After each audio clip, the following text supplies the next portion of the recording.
Τι θα βγάλουμε πρώτα? Τα? Άρα, μπράβο. Λοιπόν, πρώτα βγάζουμε, μαμά, για σένα το λέω, τα πατίνια, αλλάζουμε φυσικά κάλτσες. Και μετά, τώρα έχουμε σταθερό ποδαράκι. Έχεις κάλτσες, του τα μιλάει.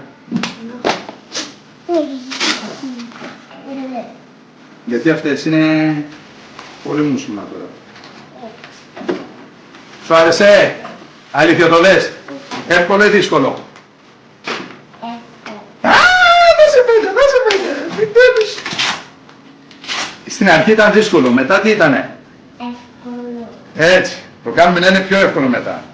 Λίγο σταθερό το σωματάκι σου να κρατάς, να μην κουνιέται το κεφάλι δεξιά-αριστερά και κοιτάς εδώ τα πάντα, εντάξει.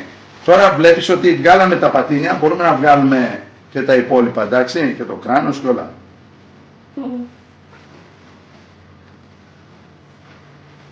Ωραία. Και αυτά τα βγάζεις μόνος σου. Αν μάθεις και τίποτα τα βγάζεις μόνος σου. Μπράβο το παιδί. Συγχαρητήρια. Και εσύ τα έκανες. Ναι.